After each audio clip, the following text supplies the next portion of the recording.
నూతన క్రియను చేయుచున్నానని నీవు సెలవీయగా నా ఎడారి జీవితమే సుఖ సౌఖ్యము కాదా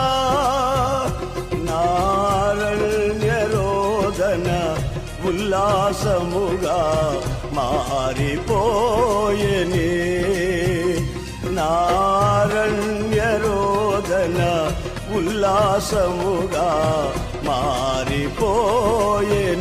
నూతన క్రియను